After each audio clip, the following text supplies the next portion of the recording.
Irmãos amados e queridas irmãs, que a graça do Senhor Jesus continue se derramando em nossos corações, para que nesta manhã nós tenhamos nesse lugar uma visão de sua glória, de seu poder, de sua graça se manifestando entre nós. Amém. Esse é o nosso desejo, essa é a nossa oração. Amém. Quero ler dois versículos, dois textos bem breves da Palavra de Deus no Evangelho de João. João 4, verso 35. Por favor, vamos ler juntos, irmãos. João 4, verso 35.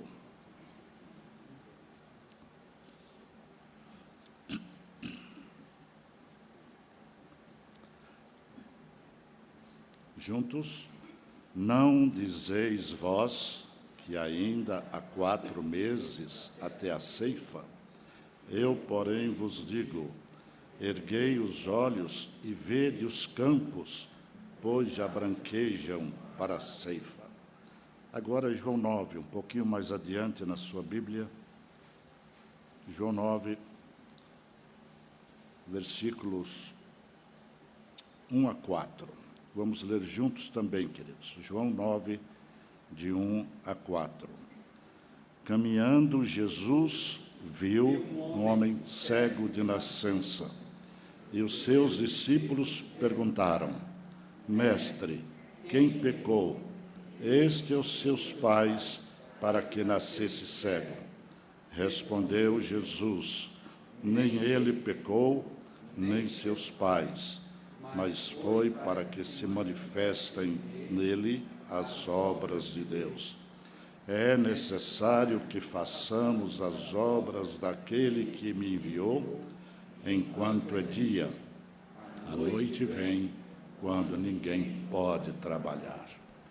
Ó Deus amado, esta é a tua palavra, e este é o teu povo que está aqui diante de ti, nós todos te buscando, ó Pai, para que tu nos fales ao coração com poder e graça.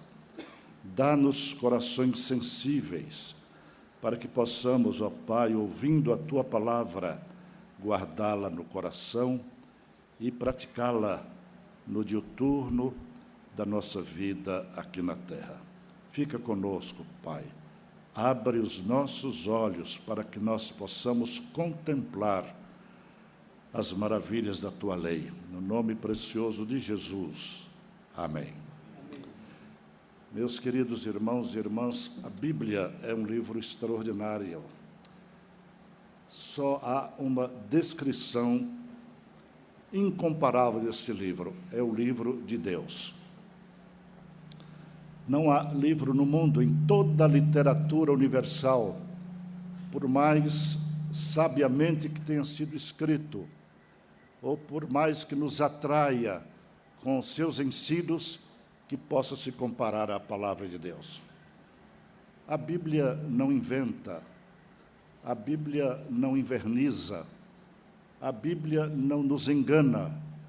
A palavra de Deus, da mesma forma que fala de alguém, sobre suas qualidades e também os seus defeitos, mostra outro que nós consideramos como grande servo de Deus, também com qualidades ou defeitos. A Bíblia não nos ilude. Nós lemos 2 textos.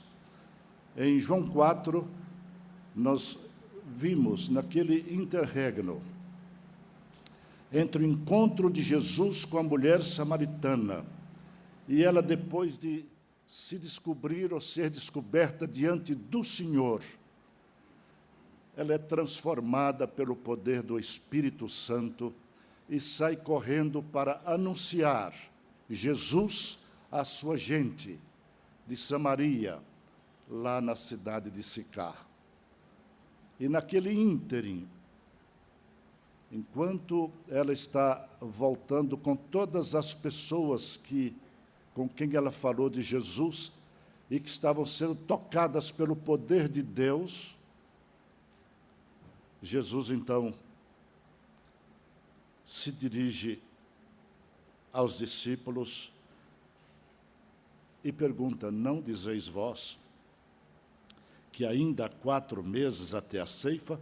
Eu, porém, vos digo, erguei os olhos e vede os campos, pois já branquejam para a ceifa.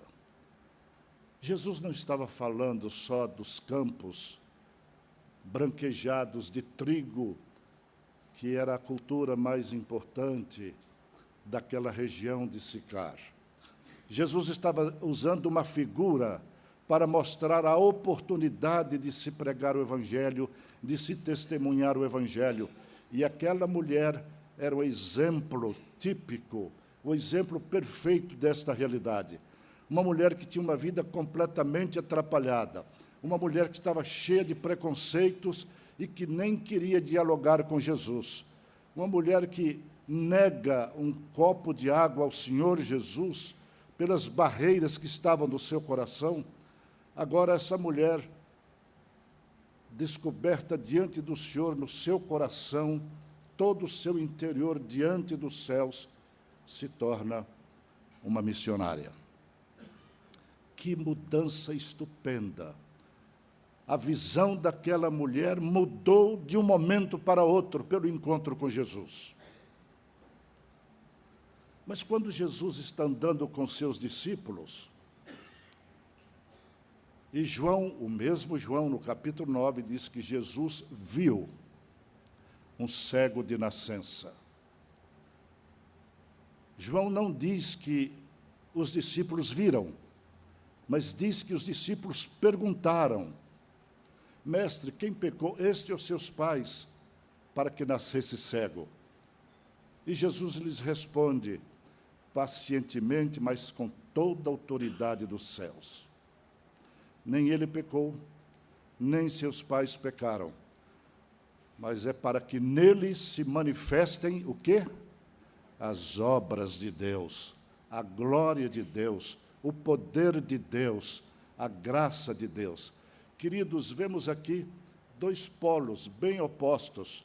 Uma mulher que era praticamente uma prostituta e que se transforma numa missionária pela visão que ela teve de Deus, dos céus, dos campos branquejando para a ceifa, e trouxe uma multidão impactada pelo poder do Evangelho, salva, dizendo: até agora nós estávamos crendo porque você nos falou, mas agora nós cremos porque nós ouvimos do próprio Jesus a sua palavra de salvação, e sabemos que Ele é o Salvador do mundo. Amém, queridos? Gente trabalhada por uma mulher de quem vocês já conhecem há muito tempo a vida, os costumes e a moral. Agora são os discípulos, os seguidores de Jesus. E Jesus viu o cego e eles começaram a dialogar, a perguntar, a filosofar. Quem pecou? Ele ou seus pais? Queridos, a conclusão a que eu chego nesse início de mensagem é exatamente esse. Quando há muitos questionamentos a respeito de assuntos que não nos dizem respeito, mas dizem respeito aos céus. Quando nós gastamos tempo em discussões bem superficiais e que não têm nenhum valor para a vida espiritual, nós estamos querendo adiar a obra que tem que ser feita. Nós estamos mostrando que não temos visão do reino de Deus, nem visão da glória de Deus, nem visão dos campos que branquejam para a ceifa. Quem fala muito, faz muito pouco. E o que nós aprendemos aqui é que para ser um discípulo de Jesus é preciso que haja visão. Para ser um pastor de rebanho, há que se ter visão. Para sermos presbíteros, precisamos ter visão. Para sermos diáconos, precisamos ter visão.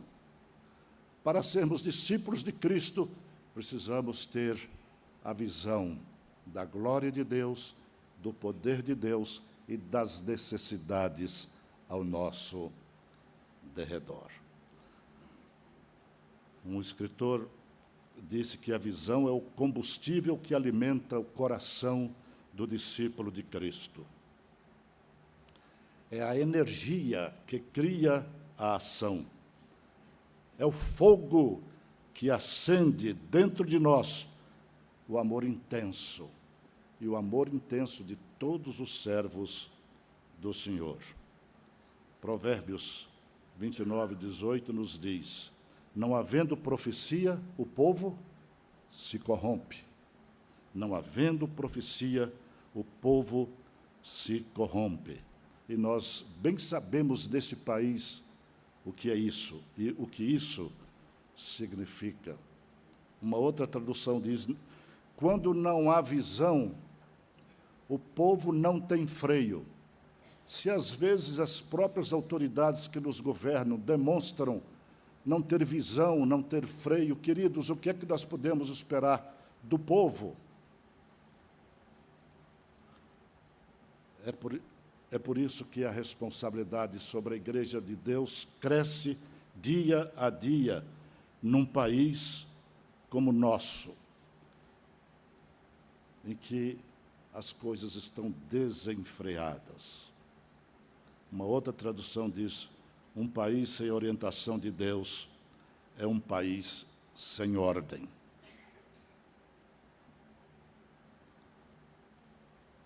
Eu fiquei muito triste quando percebi, há uns dias atrás, que estava havendo choque entre os poderes da República, entre as instituições, que garantem um governo democrático. Eu disse: meu Deus, só faltava isso, onde estamos?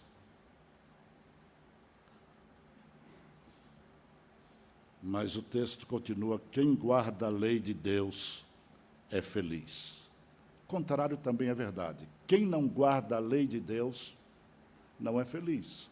Quem não tem a visão de Deus e daquilo que Deus requer de nós, no lugar onde nós estamos, aí não pode haver felicidade. Visão, queridos, é uma imagem do futuro que produz amor, coragem e perseverança. E como nós precisamos, como cristãos, desse amor de Deus, desta coragem vinda do Senhor e desta perseverança que marca os verdadeiros filhos de Deus na realização de sua obra. O amor não nasce na horizontalidade da nossa vida. O amor no nosso coração é reflexo do amor de Deus despejado no interior de cada um de nós. Há uma causa, queridos, pela qual nós estamos lutando, devemos lutar. É uma causa vitoriosa, é a causa do nosso Senhor Jesus Cristo. É a obra a ser realizada, ou que está sendo realizada. Mas, para isso, é necessário que tenhamos uma visão clara daquilo que o Senhor requer de nós, de sua igreja. Jeremias 48, 10 nos traz uma palavra desafiadora e muito pesada.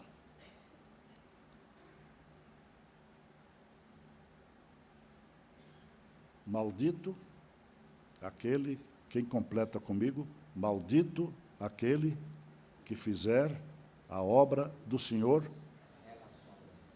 Meus irmãos, quando eu leio esse versículo, eu tremo. É para tremer. Deus está buscando pessoas que se rendam a Ele, transformados no seu coração, na sua vida, para fazer a obra do Senhor com amor intenso, com eficiência, com dedicação, com uma consagração enorme. Por quê? Porque os campos branquejam para a ceifa.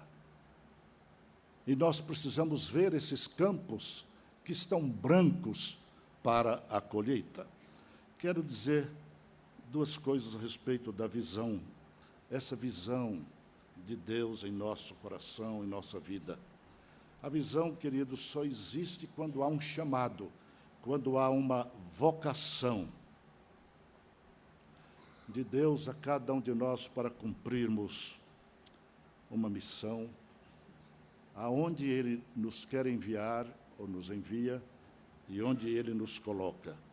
Nós temos grandes exemplos na Bíblia que nos ajudam a entender o que é esta visão, tanto na Bíblia como na história do cristianismo. Eu vou citar o que vocês já sabem, de cor e salteado. Abraão foi um homem que teve visão porque ele teve um chamado de Deus: sai da tua terra e da tua parentela.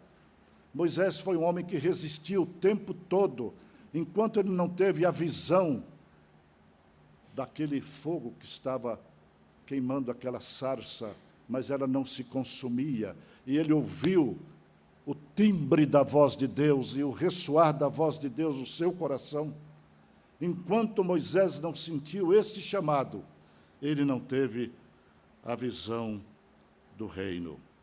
Davi, Samuel, Débora, Esther, Hulda, Febe, Dorcas, o apóstolo Paulo, Agostinho, passando para a história, João Hus, João Wycliffe, Savonarola, Pedro de Valdo, os valdenses, Melanchthon, o educador da Reforma, João Gutenberg, o inventor da imprensa, Lutero, Calvino, John Knox, o homem que enfrentou o poder da Inglaterra e que estabeleceu a igreja presbiteriana lá na Escócia, João Wesley, um gigante da palavra, um homem de Deus que fez uma revolução espiritual lá na Inglaterra, só com a pregação do Evangelho de Jesus Cristo. Simonton, que nos trouxe a igreja presbiteriana lá da América do Norte. Florence Nightingale, aquela enfermeira que deixou uma história linda atrás de si para que seja imitada pelos servos de Deus. Martin Luther King Jr., e aqui no Brasil, o reverendo Cícero e dona Cecília Siqueira. Que casal extraordinário, que fez história lá em Alto Jequitibá. E tantos outros. É por isso que muitos de nós, ou todos nós, estamos aqui. Todos esses homens e mulheres, queridos, que nós mencionamos, homens e mulheres de Deus, e outros tantos que realizaram uma obra extraordinária no reino do Senhor. Esses homens e mulheres eram verdadeiros gigantes da fé. Nós não precisamos fazer exatamente como eles fizeram. Nós não precisamos imitá-los. Nós precisamos imitar a Jesus dentro dos dons, dos talentos e da capacidade e as oportunidades que o Senhor coloca diante de nós. Mas o fato é que essa gente, em meio aos grandes desafios, imensas dificuldades do caminho, realizaram uma grande obra, demonstrando esta verdade. Quem tem a visão, realiza a missão. Vamos dizer isso, queridos? Quem tem, realiza a missão. Quem não vê, não pode fazer coisa nenhuma.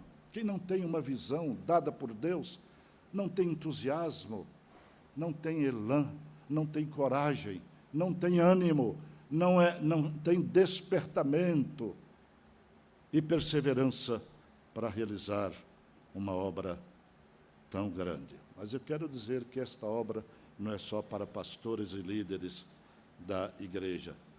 É para todos nós os que cremos e fomos integrados na família de Deus. Quem nos diz isso de forma muito clara é o apóstolo Pedro, aquele que falhou tantas vezes, mas que foi levantado pelo Senhor e que se tornou uma grande bênção. É esse homem que escreve aos cristãos perseguidos E lá em 1 Pedro 9, ele diz ao povo: vós, porém, sois raça eleita, sacerdócio real, nação santa, povo de propriedade exclusiva de Deus, que foram chamados para proclamar as virtudes daquele que vos chamou das trevas para a sua maravilhosa luz. Nós fomos chamados das trevas, da escuridão do pecado. Nós fomos libertados da condenação do inferno para sermos discípulos e discípulas, servos e servas do Senhor, e que temos uma responsabilidade sobre os nossos ombros, queridos. Se temos o chamado, nós teremos a visão do reino para fazer uma obra que o Senhor requer que façamos. E a segunda coisa sobre visão é que sem visão não há missão, e sem vocação não há visão. Primeiro, nós somos vocacionados. Depois, nós temos a visão dos campos que nos desafiam. E, em terceiro lugar, nós temos a missão a ser realizada. Essa missão pode ser dentro de sua casa. Essa missão pode ser no seu trabalho. Essa missão pode ser até dentro da igreja. Essa missão pode ser na vizinhança. Essa missão, queridos, ela é diuturna. E nós não devemos perder a oportunidade, porque os campos branquejam para a ceifa. Nós somos chamados por Deus. Mas para que cumpramos esta missão, queridos, são indispensáveis alguns pré-requisitos. Quais são essas condições? Em primeiro lugar, quando nós recebemos o chamado de Deus, temos o encontro com o Senhor, temos que olhar para cima, como todos os servos de Deus fizeram. E a pergunta é: o que Deus quer de nós? O que Deus quer de mim? Para que o Senhor está me chamando? O que é que Deus espera de mim? Um pobre pecador. E há muita gente que diz: eu não tenho dom, não tenho talento, não tenho capacidade para fazer nada. E muita gente, quando diz isso, está julgando o Senhor, porque o Senhor disse que todos nós temos dons e talentos com os quais Ele nos presenteou. Precisamos olhar para cima, queridos. Paulo, quando caiu no chão, ele olhou para cima e pergunta: quem és tu, Senhor? Eu sou Jesus a quem tu persegues. Duro é para ti recalcitrar contra os aguilhões. Levanta-te e entra na cidade.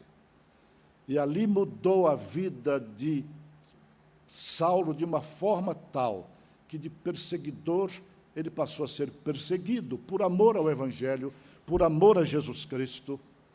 A transformação na vida deste homem é uma verdadeira revolução espiritual.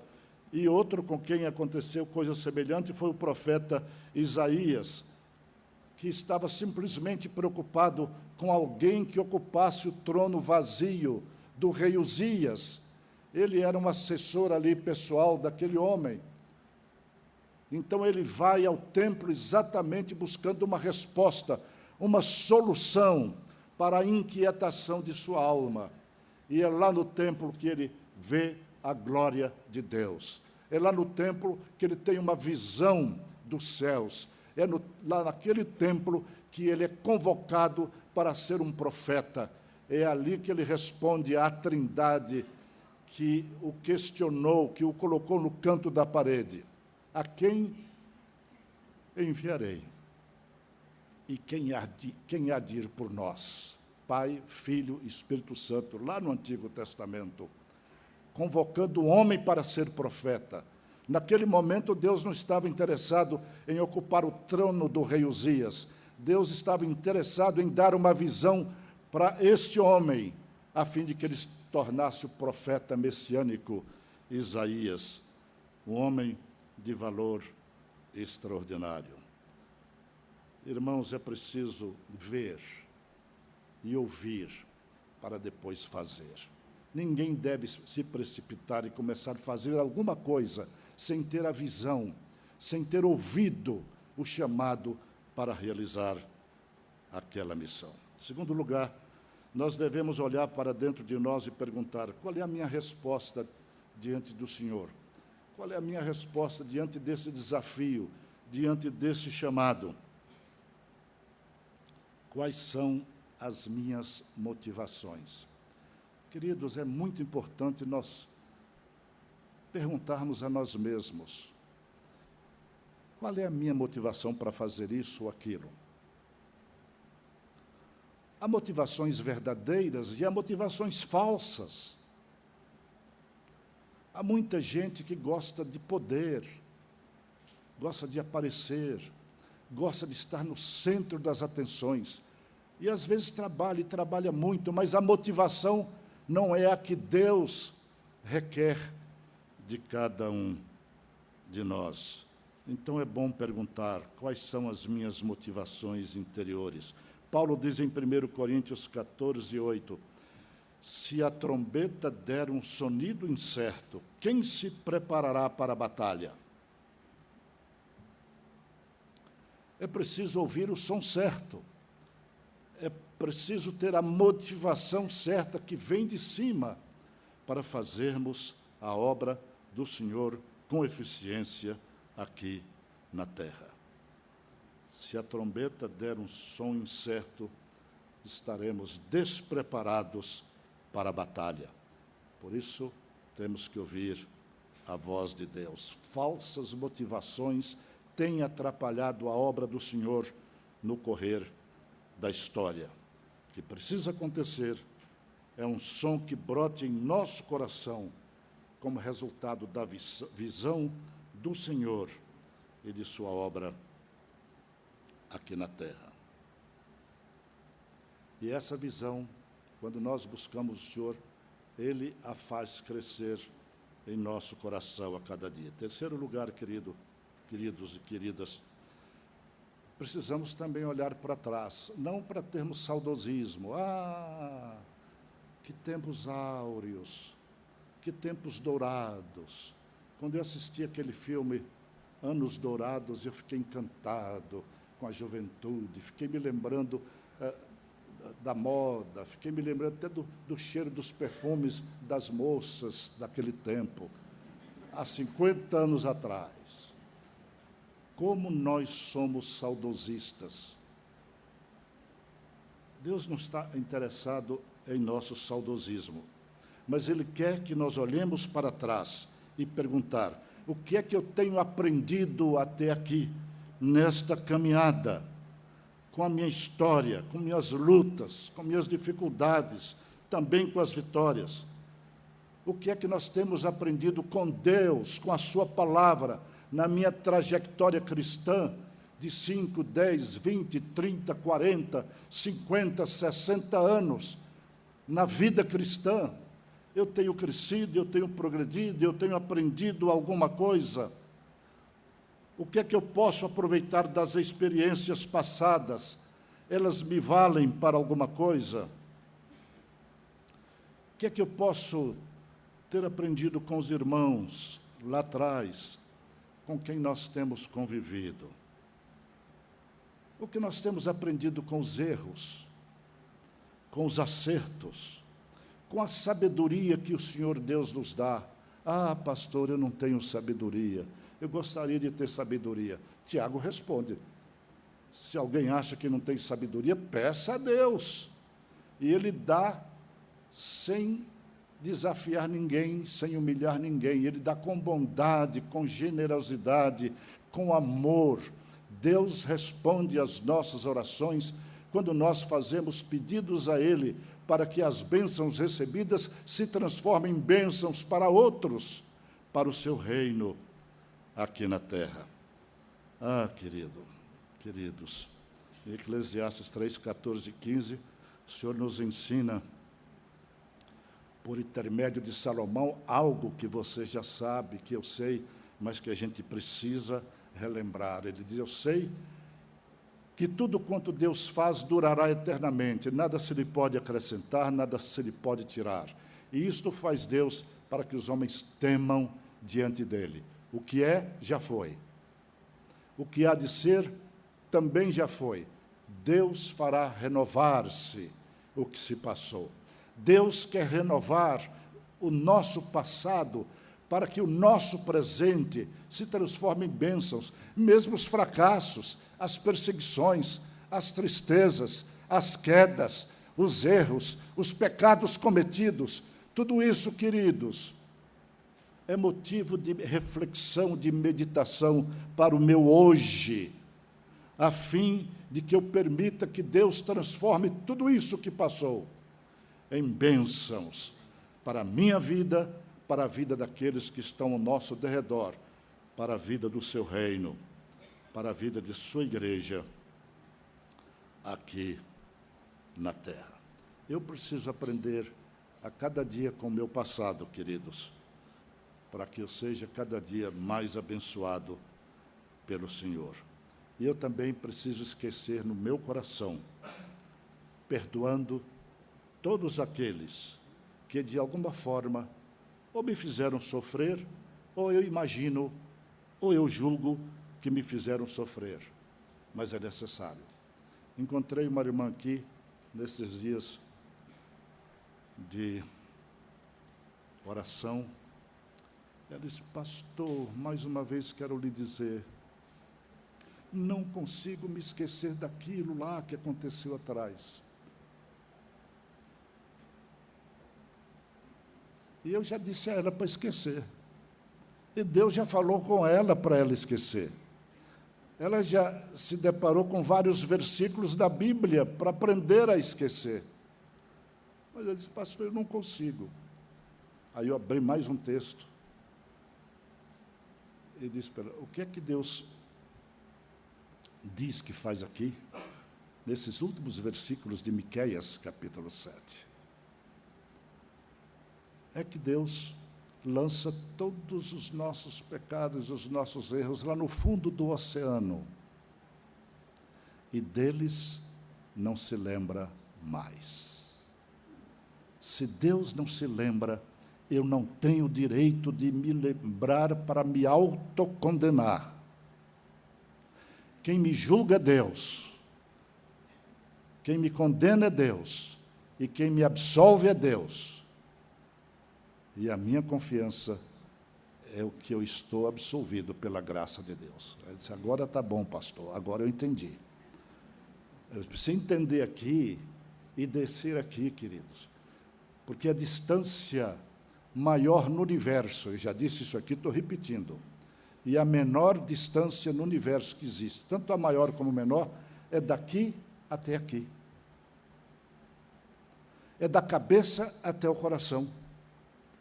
É da mente até o escrínio de nossa alma, para se transformar em algo realizável.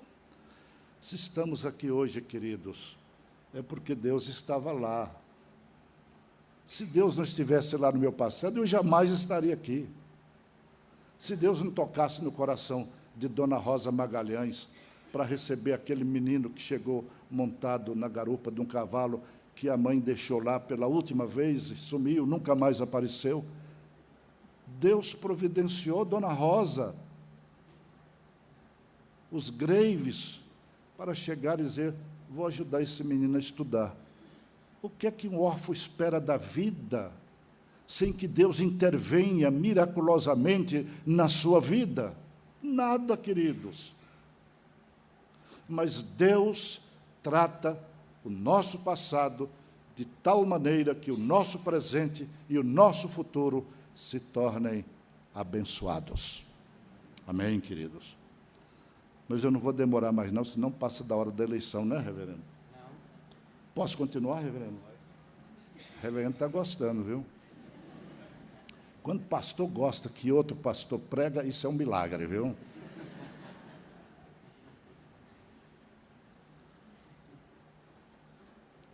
Quarto lugar, queridos, precisamos olhar ao nosso derredor e descobrir o que está acontecendo com outras pessoas para que elas sejam ajudadas em nossa caminhada, ou para usufruirmos de sua experiência. O reverendo Eudaldo, quando voltou dos Estados Unidos, plantou essa igreja de Brasília, neste lugar, com 37 irmãos. E ele passou 13 anos como pastor efetivo.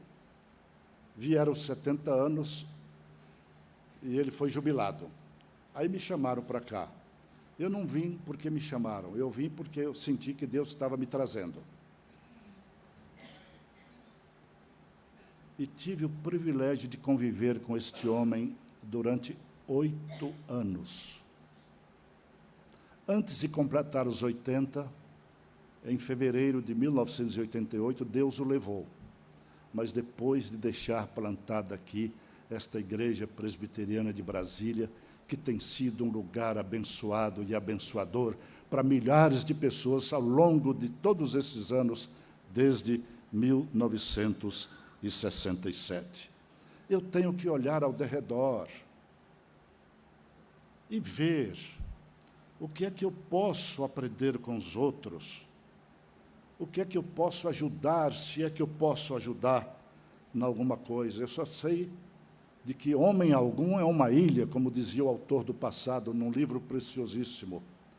Nós somos uma comunidade. Nós somos um povo unido pelos vínculos do sangue do Cordeiro. Estamos vivendo um amor cúmplice uns com os outros. Então, as boas ideias que alguém tem devem passar para outros, para que outros passem para outros. E as boas ideias geralmente vêm de Deus. E alguém disse que uma boa ideia se torna uma grande ideia quando as pessoas estão abertas para recebê-la. Porque há muita gente que não gosta de opinião, nem de sugestão. Mas quando as pessoas estão abertas, quando nós temos o coração aberto e alguém vem e nos ajuda, a gente deve olhar para cima e agradecer a Deus. E como eu fui ajudado, como fui abençoado, ouvindo, tendo a visão e recebendo no coração aquilo que Deus tinha preparado. Em quinto lugar, queridos, nós precisamos de olhar para frente. Olhar para dentro de nós, olhar ao nosso redor, olhar para frente. Aquilo que conseguimos ver pela graça de Deus é aquilo que nós podemos ser no reino de Deus. Amém?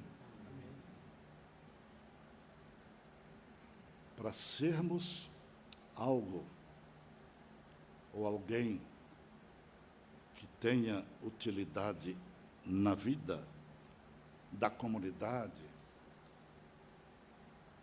nós precisamos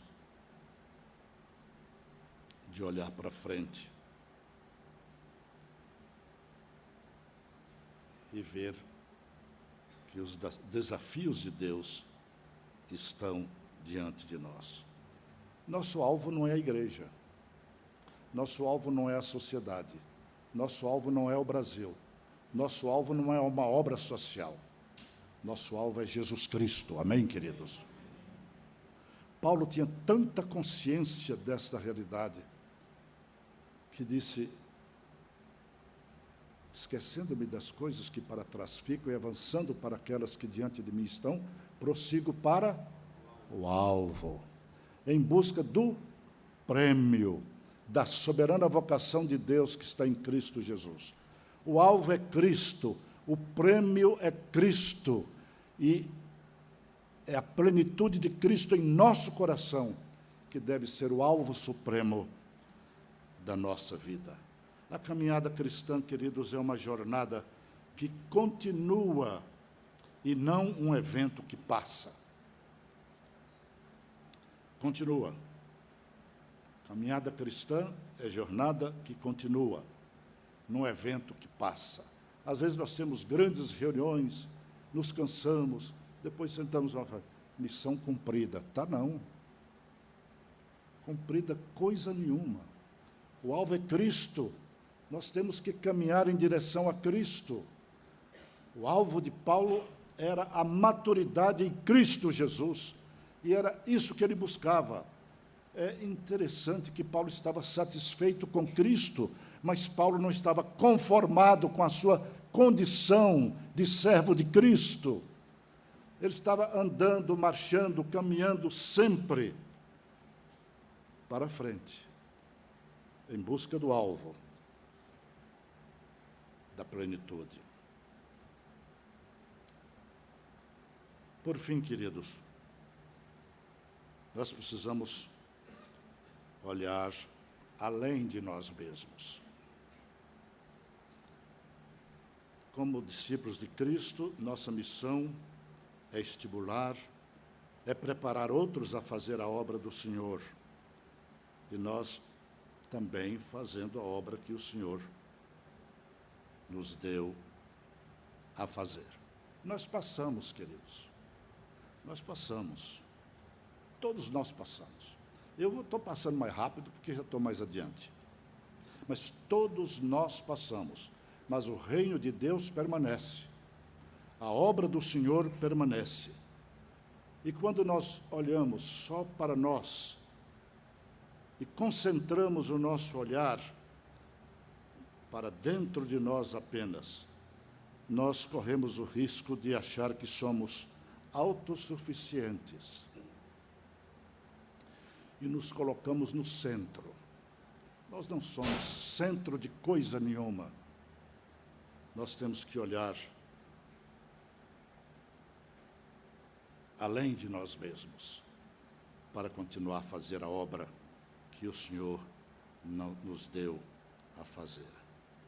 A igreja é o corpo de Cristo. Todos nós sabemos disso. E todos nós, como membros do corpo de Cristo, somos responsáveis uns pelos outros, andando juntos, operando juntos, alegrando-nos juntos, chorando juntos, ouvindo uns aos outros nas suas experiências, por vezes amargas, difíceis de atravessar. Mas essa é a nossa caminhada. Essa deve ser a nossa atitude, para além de nós mesmos. E nós estamos vivendo numa hora em que devemos estar olhando bem além de nós mesmos, porque Jesus está para voltar. Eu não sou daqueles que estão doidos para Jesus voltar, para acabar com tudo isso aqui, e nós fugirmos da realidade, não é isso. Mas que os sinais estão aí, estão. E é por isso que ele nos alerta. Abra os olhos e vejam que os campos estão brancos para a ceifa. Precisamos, queridos, ter consciência que nesta igreja nós somos uma comunidade chamada para proclamar o Evangelho de Jesus Cristo, testemunhar do seu amor de todas as formas e por todos os meios que ele dispuser a cada um de nós. Que Deus nos abençoe.